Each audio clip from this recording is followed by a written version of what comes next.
All right. Welcome in. As always, we usually let a couple of people get in before we get rolling. So I appreciate your patience.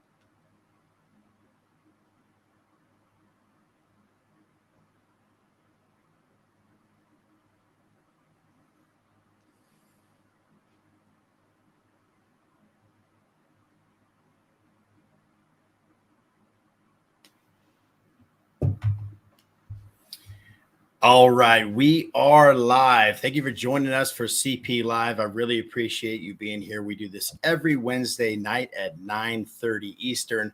I'm very excited about our guest today. His name is Jason Colleran. He is the founder of Elite Edge in Atlanta, Georgia. He's got over 10 years of doing muscle activation techniques. And if you don't know what that is, it is awesome, as well as over 20 years of biomechanics and strength conditioning. He invented a product that I absolutely love. And we're going to talk about that with him in just a second. But first, I got to read an ad from our sponsor. The Credo Bat Weight is unlike any other weight available. It is designed to be attached at the hands, and this unique placement will improve hand speed, bat speed, exit velocity, and power.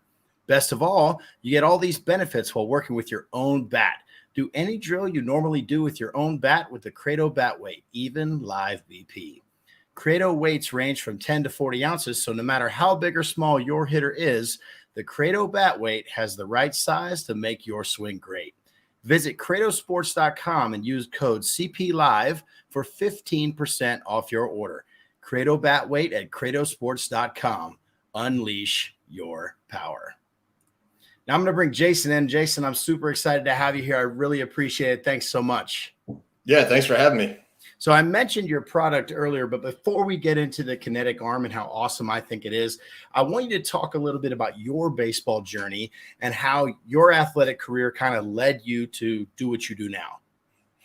Oh, man. So I started playing baseball probably around 4 or 5. So I had 2 older brothers. So we played year round. But from age maybe 11 or 12 on, my arm was killing me every season. So, having to work around that even through high school, college. I found some old pictures of me holding a gas station bag of ice on my arm. And then, I couldn't throw anymore. So I figured I'd, stop playing. So then started fighting in tournaments. So, got into that for a while. Then 3 years later, went back and, jumped in an independent league. And my arm was still killing me after a couple cortisone shots. My pec was ripped off the bone already. And finally, my hamstring tore. So that was it. So that was the end of the baseball journey. Well, you said you were fighting in tournaments. You're a brown belt in Brazilian Jiu-Jitsu. Is that correct? Yeah, I started out doing some boxing and Muay Thai as well, and got into submission grappling. That's awesome. So, guys, if you're listening and you think he's wrong, don't tell him because he'll kick your ass. Let's make sure that we keep this as friendly as we can, okay? Because the last thing I want to do is roll on a mat with you. That's for sure. So, your baseball career ended. You did some independent. Now you're doing some jiu-jitsu, and you're looking for something to do, right? So you go to school, you get your muscle activation techniques certification, and you open your gym. Tell us about that. Yeah, so I've been doing personal training and kind of, working as a strength coach since I was 17. So I was doing personal training all through college, and then I signed up for this class called, muscle activation techniques. And the first 2 classes I sat there, so the first 2 months, I realized I've been a trainer for 10 years and a strength coach, and I was an athlete. So everyone that's an athlete thinks they automatically know how to train people, right? And people want to train athletes because it's fun and it's easy. and not realizing that everybody falls victim to their, willfully ignorant bias of what they like to do. So you see a lot of times, guys will have fancy degrees, not to pick on CSCS guys, but they're the absolute worst and outspoken on social media, especially. They pass a bunch of tests, write some great papers, and they revert back to, what they like and what they think is best. And that's a big problem with not only the fitness industry, which is a nightmare, but also, with sports training. So with that, learning about 300 specific muscle tests and treatments. So learning all about how the musculoskeletal system functions. Then I took another class in Oklahoma City called Resistance Training Specialist. So that was all about external forces. So now knowing about internal performance and how to, specifically and properly apply force externally and create what's called a resistance profile, it gave me the skill set to really work as a problem solver. So I kind of shifted gears from, personal trainer, strength coach to, I guess you could say, exercise professional, but I work as a biomechanical problem solver. So I'll get people sent to me from orthopedic surgeons and physical therapists when they can't figure out, why they're not progressing or what to do with them. That's awesome. How did you build the trust within the PT and orthopod community in Atlanta or wherever they're coming from? Because I can imagine that's very difficult because, like you said, people like their own opinions, their own training, and then their own bias, right? So I tend to like my ideas the best when I think of them. That's human nature, right? So how did you get these highly trained doctors to be willing to say, man, I really don't know what's going on. I've got to outsource this to Jason? So a story I don't share much, but when my skill set really came in handy and as I was still refining it, my brother was hit head on his motorcycle and told that he would never walk again. So he was in a coma for weeks, 10% chance of pulling through. It was a pretty traumatic journey for everyone.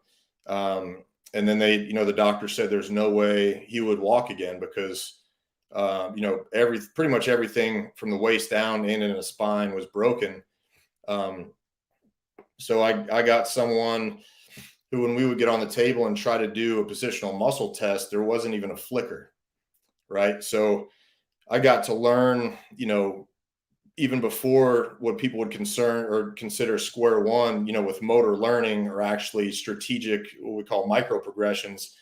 I got to take someone that had zero muscle function and work on external stimulation, a couple different ways to try to get a muscle contraction. And, now he's walking again. So, that was a big eye opener for physical therapists because PTs did all they could and it wasn't good enough. But from there, I've also had a stroke victim of 10 years. He couldn't lift his foot up or dorsiflex. And I got that happening within about 15 to 20 minutes. What's that? That's called something like dead leg or it has a drop foot. I knew I was close. Yeah, dead leg's probably bad, but drop foot. Yeah. Go ahead. I'm sorry. Yeah. So he also, his arm was also stuck in this position. So those muscles really seized up. And what, PTs and doctors are really missing the boat and not looking at the muscular system as, kind of a complete unit. It's kind of like, physical therapists and the way a lot of these modalities are, they just chase the symptom. I had an old baseball player come in, Scotty Madison. He's in the Vandy Hall of Fame, played with Bo Jackson, Pete Rose, but he had a double knee replacement and he couldn't get his leg straight. It was stuck kind of in a flex position, so they couldn't get it down. So they're forcing, trying to stack weight on it, push it down. And what they don't realize is when they cut through on the front of his leg, that trauma or invasive procedure shut down the tension from the knee extensors. So what I did, very, precise force application, isometrics, palpations, we turned his knee extensors back on and they had him scheduled the next day for a manipulation under anesthesia, which means they put you under and they basically break and tear everything that's in the way. So got his leg to full extension, by putting tension back where it needed to be, because right. Like with baseball, people don't realize that area tightens up for a reason. That's a protective mechanism. So if we don't have the certain amount of tension on one side of the joint, the other side's going to tighten up to try to hold you stable. So we avoided him having to go under anesthesia and the doctor, breaking whatever was in the way of his knee. Probably would have torn his hamstrings pretty good, but it's just a different skill set that, with surgeons, it's kind of medieval carpentry.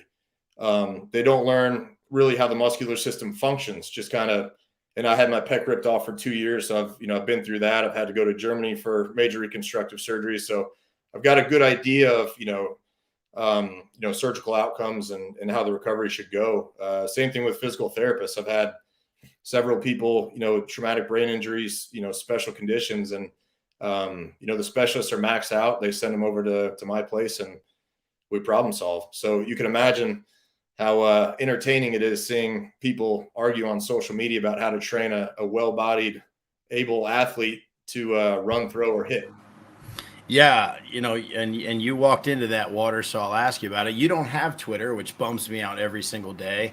I constantly text you about, well, you don't do anything on it, so that doesn't count. So yeah, I constantly poke you to try to say something, but you mentioned you see a lot of guys on Twitter, saying this or that or the other. Obviously we're going to talk about throwing mostly here, but when you think about what you see on Twitter, what do you think is the most, I would say, frustrating part of what you see with what and with the people that that are doing the job of hitting instruction or throwing instruction, pitching instruction, or strength conditioning, are doing it the right way? What's so frustrating for you to see that you're just like, I can't even get involved? Big thing is, and this goes for, I've seen, been to some conferences and heard some people talk and, but just because someone has an opinion doesn't mean they're qualified to have that opinion. And I always say, for me, it's kind of funny. You see these people arguing on social media, but I actually do it in real life. So when you go from having done it in real life, day in and day out, and you get some of the athletes like we were talking about, just had, some more big name guys come in. Really everybody on there, nobody's qualified to have an opinion and they don't even understand the terminology that they're trying to use. So I don't necessarily get into the instructional part of, throwing, hitting, but if biomechanically or just anatomically something does not make sense, and then you see people trying to argue and justify their point, and it's like, all right, cool, you got an online certification. Or, if you know how to use a hammer, if you can swing a hammer, does that mean you know how to build a house? Hell no. But these people think that because they swung a bat or threw a ball since they were a kid, all of a sudden they're qualified to give their expert opinion and criticize everybody else. And then you've got the Chris O'Learys that say they can look at you and tell you, how you should be throwing. I don't know if he escaped from, whoever the X-Men guy's house is, but that's by far the dumbest thing I've ever heard. You have no idea. Structure dictates function. And I can show you plenty of pictures of different shaped hip sockets, femurs, things like that. So sure, I have people like that standing in their living room, trying to be experts. It's brutal. You can't even look at it. Yeah, and it's tough, these guys, and I'm one of them, right? Like I'm trying to make a name for myself. I'm trying to help people. I'm trying to sell racks, or I'm trying to get you to fly into Durham to see me or my team. Like, obviously, I feel like I have something to give, right? And I would hope these other people do as well.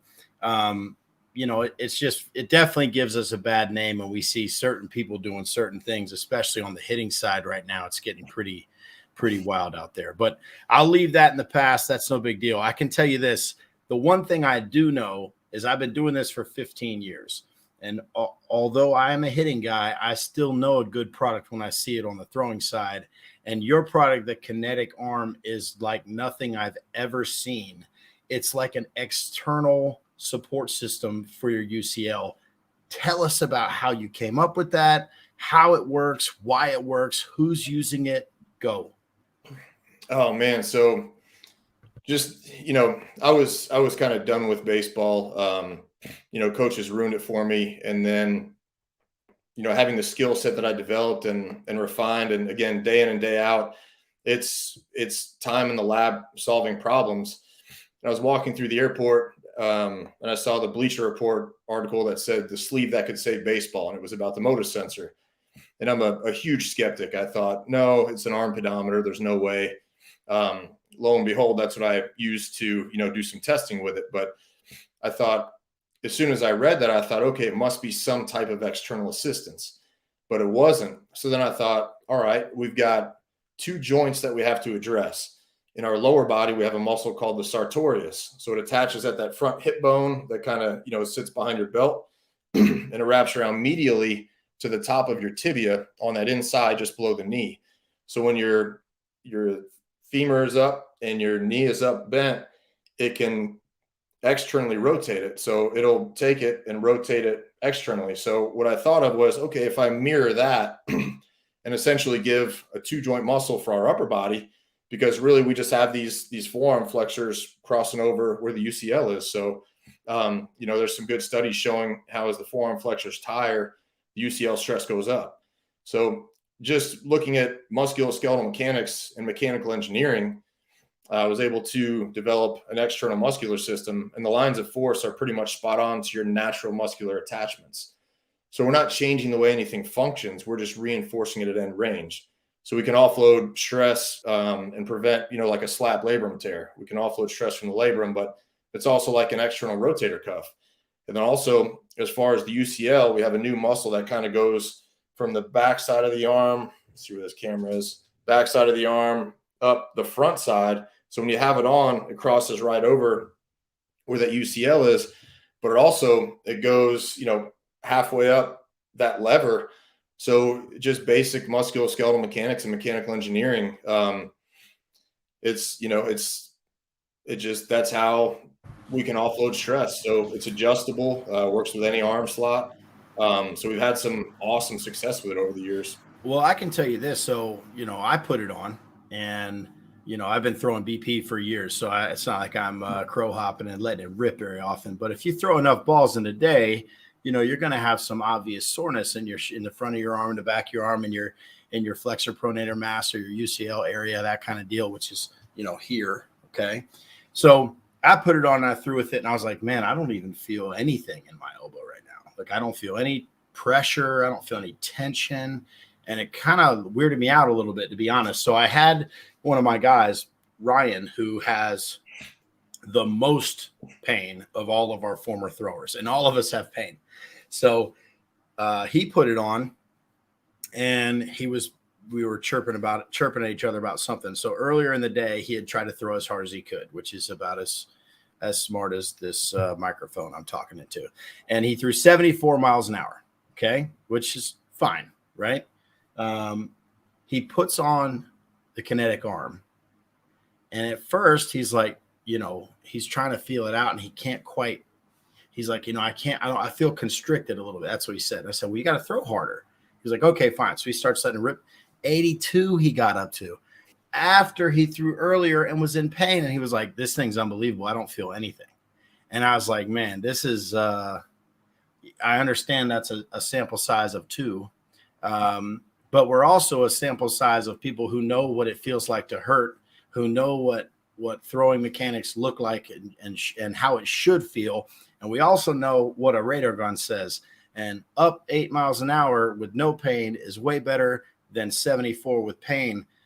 Talk to us about some of the people you've had use the kinetic arm where they've really had this like aha moment of like, wow, this could help me, or I feel better, or I can see how this would help me train safer.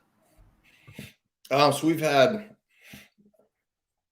I guess, one of the biggest kind of, wrecked arms would have been Kyle Farnsworth. So we're going back and forth. He came up and again, he played at least 12 years, in the bigs he had a cannon. Then he played football afterwards and blew his shoulder out. So labrum, biceps tendon, rotator cuff, total reconstruction. So he comes in, puts it on, no warm up, no movement prep, anything, just starts throwing and then just starts letting it rip. And he was pretty blown away that, he could actually throw without pain, and it was pretty damn hard too. And then going down to, meet with him and some other guys, Trevor Hoffman had it on, he seemed to like it. And then Tom Gordon or Flash Gordon, he was pretty blown away. That's the first time he's been able to throw without elbow pain. So we've had a lot of minor leaguers at this point. So plenty of former Vandy guys like Matt Ruppenthal and Tyler Brown.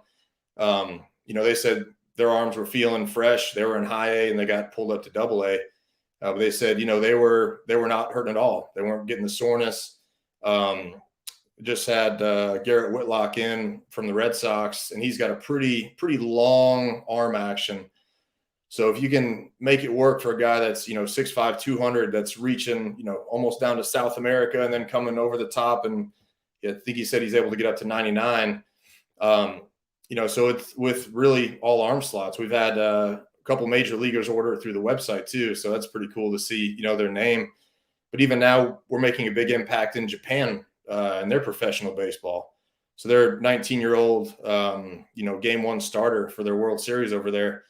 He loves it. He's sending pictures with it. They have a Reggie Smith baseball camp over there. It's got Hiroshi. So he's got a lot of their pro guys wearing it, and they're loving it. So he'll send results of that. But we're getting sports medicine departments reaching out. A lot of physical therapy clinics use it in their practices, but they also recommend it to their athletes. So that's kind of what I wanted first, is to get the buy-in from the medical community. So that way, with baseball, there's gimmicks and gadgets coming out all the time. So if we can, get all these PTs and DPTs and orthopedic surgeons to say, yeah, we've seen this work on our guys, that's, to me, that carries a lot more weight than just a bunch of athletes. But now we're getting the buy-in from the athletes. So we got, even out at Arkansas State, Alan Dunn, he was at LSU for 10 years, I think 3 College World Series appearances. He's got them out there, loving them. UCF, Georgia State, a lot of Division I programs are starting to buy in at this point. Well, no, it takes all of it, right? You got to have the doctors that like it. You got to have the coaches that are willing to use it, but you got to have the athletes that like it in real time. Obviously that's something that's really, really important as well.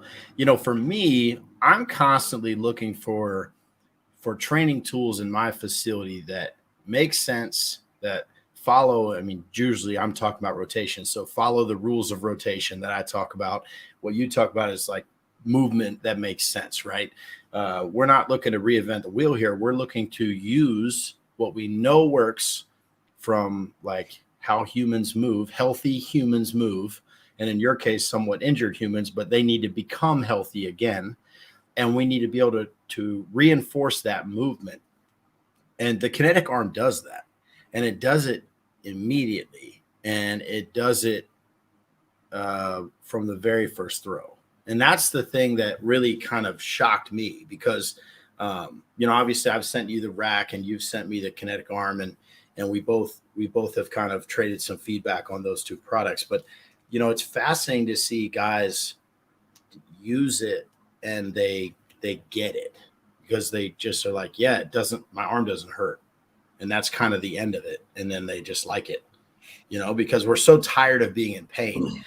Baseball is one of those sports, and softball too, where it's just riddled with bad instruction on the throwing side that leads to overuse from underprepared people, which leads to injury. You mentioned the kinetic arm supports you at end range. Talk about why stability and muscle function at end range is so important for athletes. So anyone can Google like a force production curve or like, muscle strength curves. Like it's a bell curve. So mid-range are the strongest, end range it drops off, right? So when we're all the way back in that layback phase, no human on earth can actively get there. You'd have to passively get there. So the weight of your arm flying back or somebody cranking on it. But when we get to end range, we're the weakest. So that's where this has the most stored elastic energy. So what it does is it's going to help reinforce the medial side of the elbow and also the shoulder. So the rotator cuff, when we're at end range, because that's when we have the least amount of protection from the muscles. So what people don't realize is that muscles stabilize joints. So when our muscles fatigue, or if we have any kind of, neurological issues or neuromuscular dysfunction, what that means is it's going to be a lot more stress on the connective tissue and the joints. So like with what you were saying, this goes hand in hand with rotational training or any instructor, because it can protect the arm while they're trying to make their rotation or any other motion more efficient. So right away, it's kind of like you have more bullets to use. So you can keep them throwing while you're fine tuning their mechanics.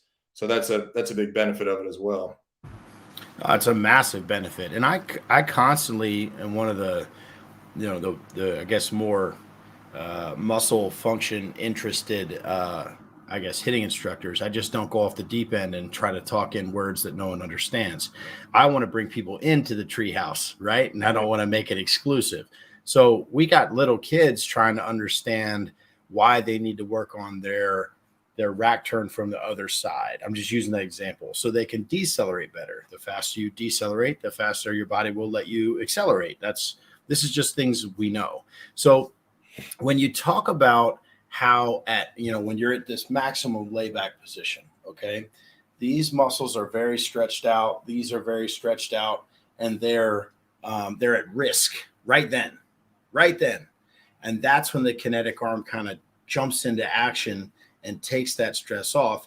My question is, if you constantly deload that position, how do you gain strength or function in those positions if you're always making it easier? And I'm not saying you don't. I want to know. Mm-hmm. So if you think about it in terms of like chronic workload, so if you're measuring how many Newton meters per throw, you get more throws to hit that like total that you wanted for the workload. If that's where the instructor feels the desired adaptation occurs.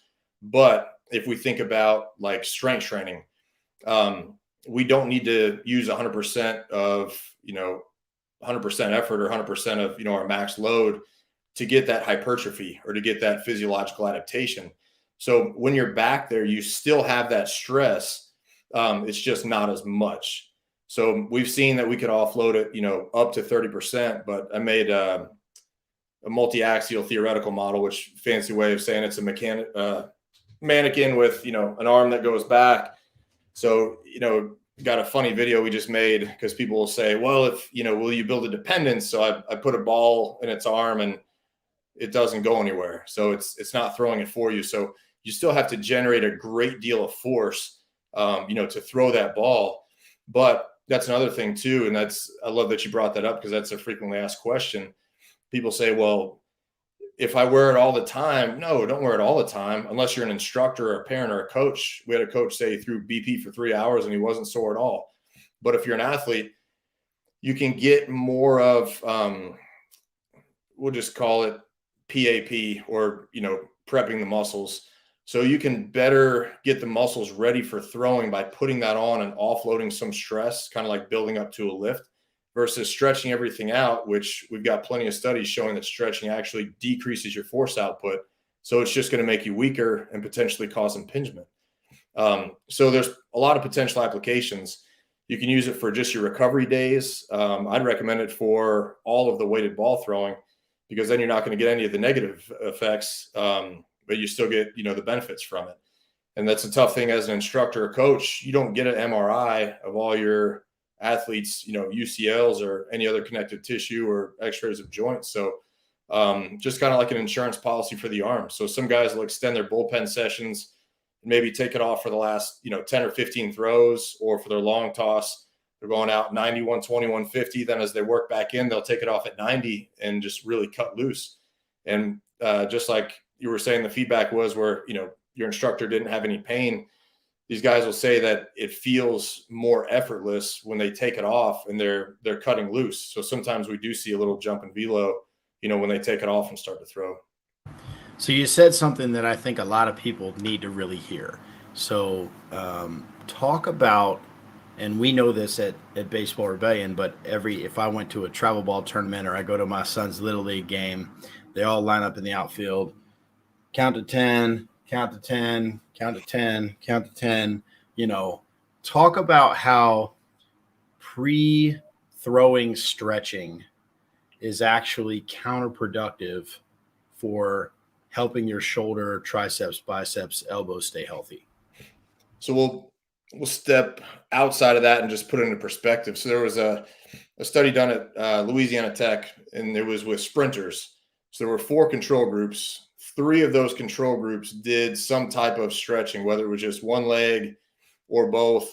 And then the 4th group, they didn't do any type of stretching. They just did a little bit of movement prep. So what they found was the 3 groups that stretch, their times went up, meaning it was a decrease in performance and they got slower. So we have to think with stretching, what is the goal? I always ask people, of all the years of stretching your hamstrings, why aren't they hanging down behind your knees?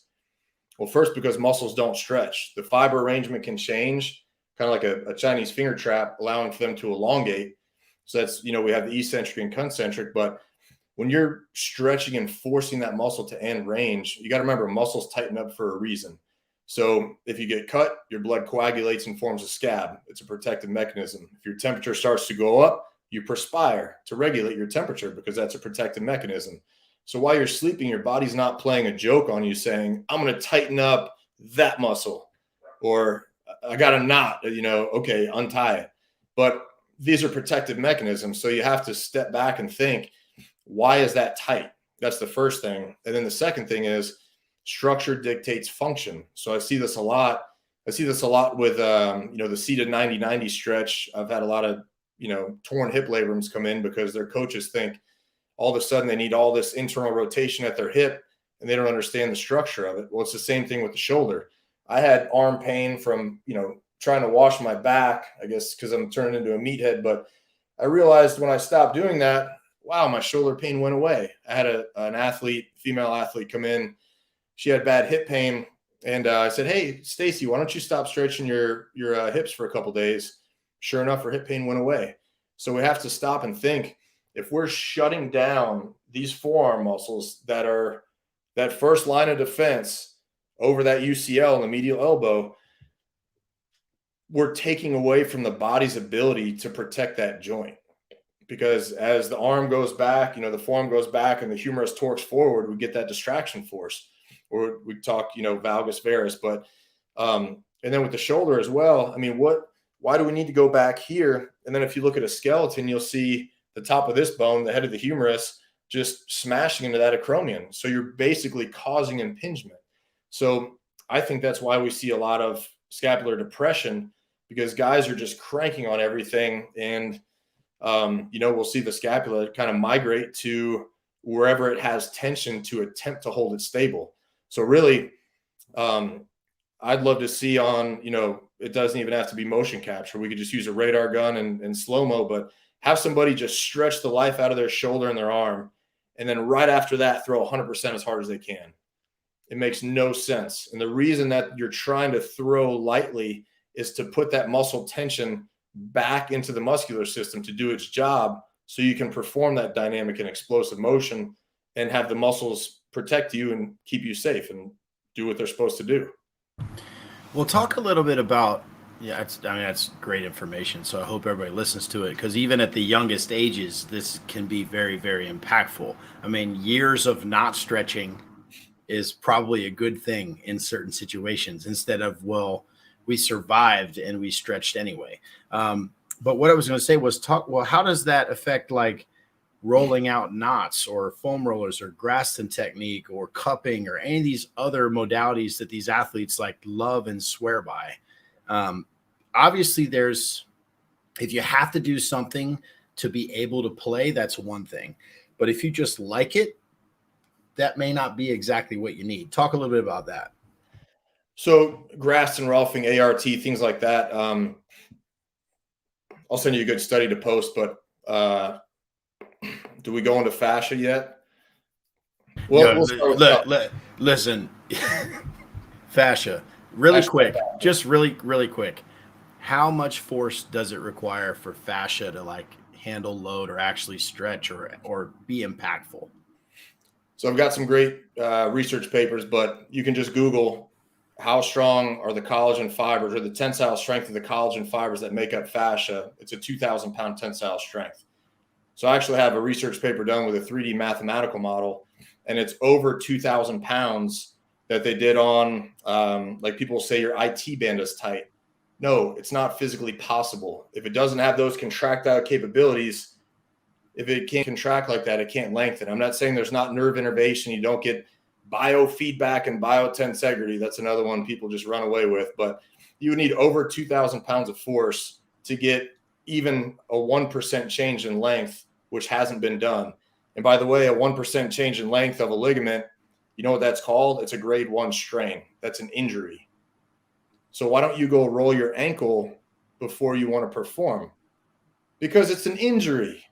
Stretching out that connective tissue is not a good thing. So when they're beating the ever-living crap out of their muscle, so if you think about a hamburger, right, you got layers. So you got the hair, which, again, biofeedback. We're obsessed with biotensegrity for some reason.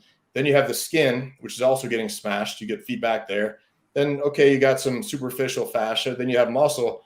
Then you have bone under there. So you're really just beating the crap out of everything. So a good question to ask is, do you want someone to punch you in the shoulder before you're supposed to throw? I don't. Well, why not? That's what we're doing with foam rollers and lacrosse balls. We're just beating the crap out of the muscular system. And it's turned into monkey see, monkey do. And nobody asks the most basic question with a lot of these things. What is the goal of this? And with Graston, Rolfing, ART, things like that, it's to release muscle tension. ART, active release technique. And I'm not saying there's not a place for it, but if you don't understand how to perform the positional isometrics to reactivate and wake up that muscle. Yeah, it's just neurological integrity. You're shutting it down, but if you're shutting down one side of the joint and you're not addressing the other side where the lack of tension might be causing that area to tighten up, you're completely missing the boat. So mobility without stability equals vulnerability. Yeah. So people are concerned with mobility and beating the crap out of these things. So if we look at like a fan-shaped muscle, if down here this part is kind of tired from contracting, maybe that division had to work harder, the top part might tighten up. So this goes for, scapular muscles. It could be pec. So again, it's a protective mechanism. Your body's not saying, I'm going to play a joke on you and tie this in a knot. We have to look at balancing out the muscle tension and putting it where it should be. But unfortunately, it's a a lack of effort on the part of instructors. I give instructors and coaches a break because they got a lot of athletes coming through. But if you don't understand it, don't have your athletes do it. Because I can show you on a table with a digital dynamometer, which measures in foot-pounds, like how much force output you have. I'll have a coach come in that just swears by stretching. They think it's great. Why? Because their coach did it and their coach did it. And of course they all ended up injured. And then with baseball, we stretch an incredible amount and then you get injured. And what do they tell you to do? Oh, go stretch. Really? I'm pretty sure there's an Einstein quote that says, it's pretty ridiculous to think that the mechanism that potentially caused the injury would be something that would fix it. No, you're exactly right. And I think this is why we get along so well, you and I, because we actually have a force dynamometer at the facility. And when I first reached out to you, I talked about rack and end range of motion and end range force and stability at end range and all these different things. And I don't know how many instructors you've talked to, but you probably haven't talked to many that are actually asking those questions and trying to find out those answers, because I think our athletes, just like your athletes owe it to, they're trusting you for your expertise. They're trusting us for our expertise. And we have to make sure that we're giving them the best information, not just that we have, but the best information that's out there and shown to actually work instead of what somebody says will work on a Twitter or a YouTube video for 30 seconds. Jason, I really appreciate you coming on. I definitely want to do this again. He's going to ABCA, right? You're going to ABCA here in a few days, right? Yeah, we'll be at booth 260, and then I'll be speaking at the Expo Theater Saturday at 12:55. Well, do not miss it, because I can promise you this: you're going to learn something. But make sure you understand distal and proximal and medial and lateral, or you might get lost a little bit. But maybe he'll put like a slide up that explains that, because I know you get into that really, really fast. But you do an amazing job of explaining stuff. I've learned so much from you. I really appreciate you coming on. And if you have an athlete who is an overhand thrower, if you have an athlete, male or female, who wants to be great at throwing a baseball or a softball, the kinetic arm is something that I genuinely think you should look into. And if you're doing things to make yourself throw harder and throw more correctly, I don't think you could find a better product to make sure that happens safely and responsibly. Jason, thanks again for coming on. Thanks so much for having me. Can't wait for round 2. It's going to happen soon. I know I'm going to get a lot of feedback on this one. See you, buddy. All right. Thanks.